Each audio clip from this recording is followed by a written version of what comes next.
Desde hace algunos años que el uso de cannabis medicinal empezó a trabajarse en el ámbito legal, podríamos decir, del sistema científico argentino a partir de la aprobación de la ley, y con esto también empezó la pregunta, y lo hemos hablado en este programa, de cómo poder producir cannabis medicinal a partir de qué tipo de materia prima. Por eso hoy estamos con Raúl Delfino, que es doctor en química y también es parte de un equipo de investigación que tiene algunas ideas sobre cómo se podría hacer parte de este desarrollo. Gracias por venir, ¿cómo estás? Muchas gracias, gracias por la invitación. Bueno, ¿sobre qué idea o hipótesis están trabajando ustedes? Bueno, fundamentalmente a partir de la aprobación de la ley ha habido una demanda muy grande de parte de la sociedad, sobre todo de asociaciones que trabajan con pacientes que requieren uso de cannabis medicinal, acerca de las prácticas de obtención de aceite medicinal y de su cuantificación sobre todo. Esto es muy importante ya que el hecho de saber cómo se está dosificando, qué es lo que está obteniendo un paciente, ayuda mucho al tratamiento y a la terapia por parte del médico. Claro. Ahora, pasa mucho que la gente en la práctica, que es lo que conocemos hasta ahora con la experiencia del aceite de cannabis, por ejemplo, dice, bueno, consumí durante un tiempo, o uno que conseguí por un lado, no me dio resultado, consumí otro y sí, o un tiempo me dio resultado y no. ¿Qué sabemos de dónde sale ese aceite de cannabis? ¿Cómo se prepara? ¿Qué hay que tener en cuenta? Bueno, la ley vino un poco a subsanar esos aspectos, permitiendo que cada paciente pueda cultivar su propia variedad para luego obtener el aceite. Lo que no se sabe cuando uno consume o un aceite comprado o que de dudosa procedencia es la cuantía de los componentes y si es que estos tienen. Nosotros hemos tenido casos de aceites que hemos analizado y prácticamente eran falsificaciones, no tenían nada. Claro. Entonces,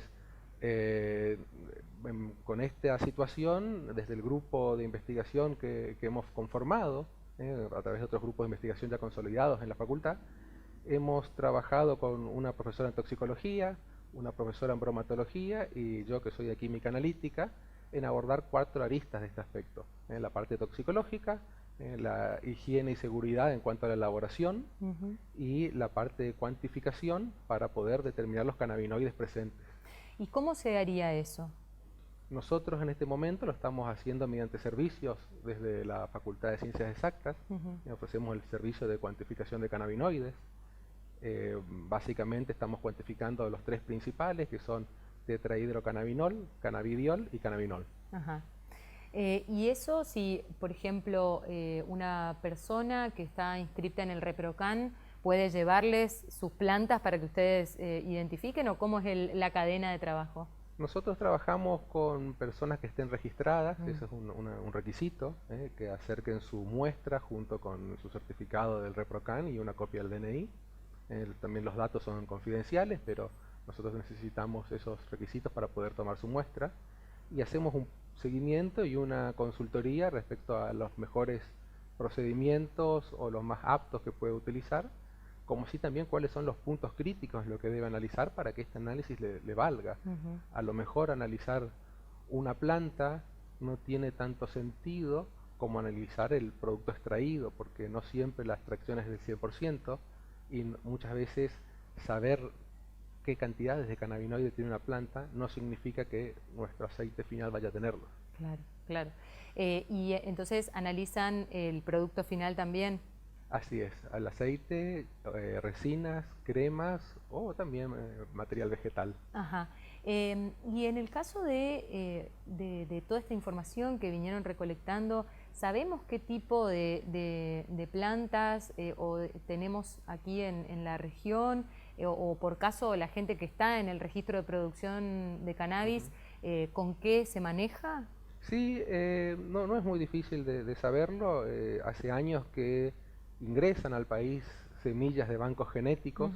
Estos están caracterizados, pero no obstante, la concentración final o los componentes van a depender mucho de la manera de cultivo. Por eso la importancia de analizar el producto final. En muchos casos también lo que ha ocurrido es que las asociaciones proveen estas líneas genéticas que las suelen conservar a través de de hacer esqueje de una manera muy artesanal, y esto es una práctica bastante habitual y es relevante mencionarlo porque por una de las primeras asociaciones que hacía esto surgió en La Plata, y a partir de conservar esa variedad por parte de la Universidad de La Plata es que se está llegando a lo que son las primeras variedades argentinas, las CAT, que son cepas argentinas terapéuticas. Ajá, mirá vos. Y eso, bueno, la posibilidad de eso también es potencial, ¿no? Para nuestro país. Y vos decías hoy trabajan sobre 4 ejes, digamos, y que tienen que ver con la higiene, con la seguridad con la que se realizan y además con la cuantificación. Con relación a la higiene y a la seguridad de esos productos, ¿qué pueden decir? ¿Qué es lo que hay que tener en cuenta?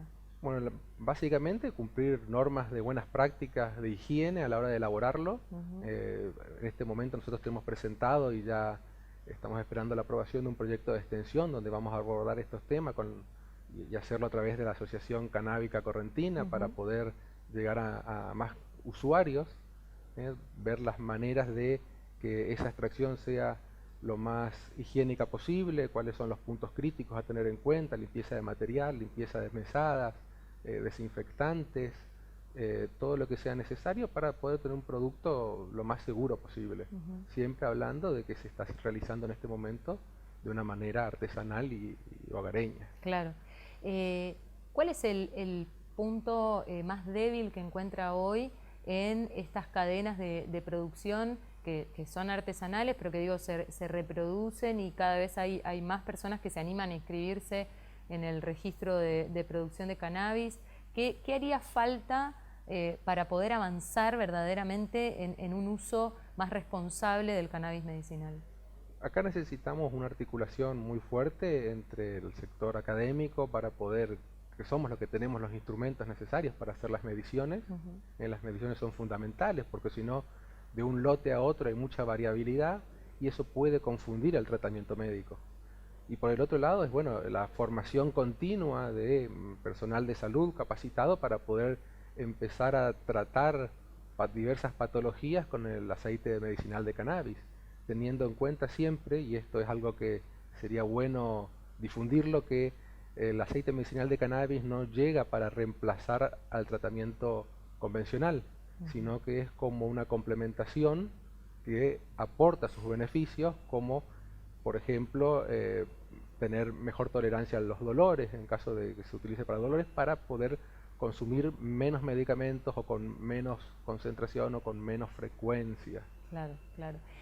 Raúl, ¿ustedes tienen diálogo con los médicos? ¿Hay médicos o médicas que se acercan a conversar sobre dudas, sobre desconocimientos o ideas de cómo poder implementar el cannabis medicinal, o todavía es un tema que no se habla mucho? Es un tema que está surgiendo, se ha demostrado el interés de muchos profesionales, pero hay que tener en cuenta algo fundamental. Yo tomo de ejemplo lo que decía un boletín oficial de la Asociación Española para el Dolor.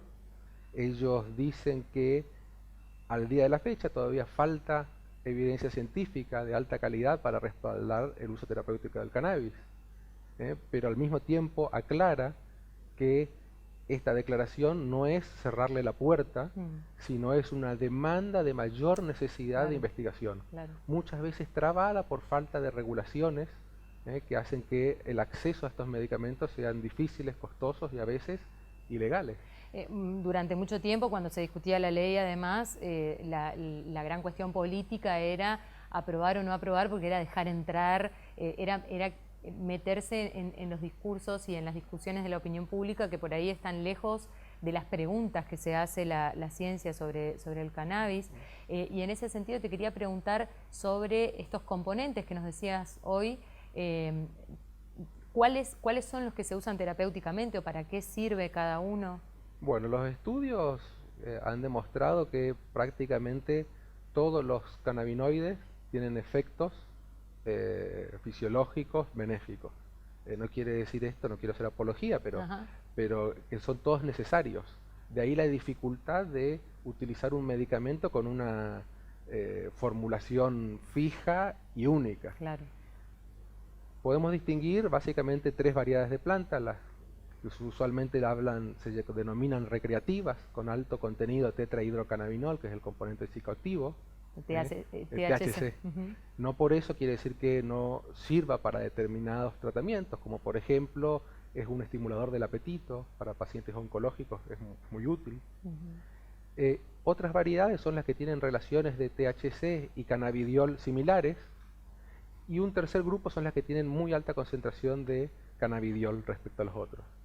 Entonces, cuando se va a formular una dosis para tratar una dolencia, tenemos que tener en cuenta cuál tiene que predominar y en qué cantidades. Vale. Y ahí es donde el médico debe recetar, y esto no deja de ser muchas veces un poco de prueba y error, empezando con dosis muy bajas y registrando los efectos y corrigiendo con el tiempo las cantidades.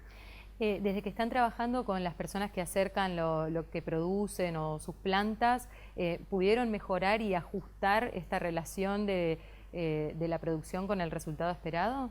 Sí, nosotros cuando recibimos las muestras solicitamos que tengan a bien decirnos para qué lo usan y qué es lo que creen que han logrado, para después contrastarlo con los datos obtenidos mediante equipamiento instrumental.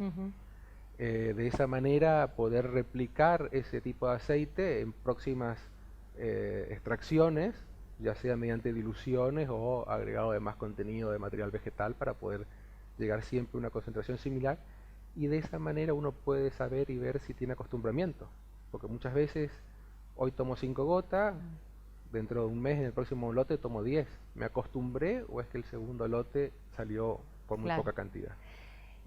Personalmente, ¿qué te llevó, qué te interesó de estudiar este campo y este producto en particular? Bueno, siempre ha sido un comentario muy difundido el uso del medicinal del cannabis, y uno como investigador muchas veces tiene la duda, y cuando uno tiene a disposición el equipamiento, el laboratorio para hacerlo, y no poder hacerlo por sistemas legales, cuesta. Entonces, una vez realizada, o mejor dicho, una vez que las leyes lo han permitido, la investigación en usos medicinales, esto nos abre una puerta para poder satisfacer esa curiosidad que de por sí tenemos como investigadores. Muchísimas gracias por habernos visitado. Cuando quieran ustedes, muchas gracias por ayudar a difundir. Gracias. Estábamos hablando con Raúl Delfino, el doctor en química, es parte del equipo que investiga y que estudia cómo hacer para cuantificar estas partes, podríamos decir, de la planta de cannabis, que son las que se usan con fines medicinales.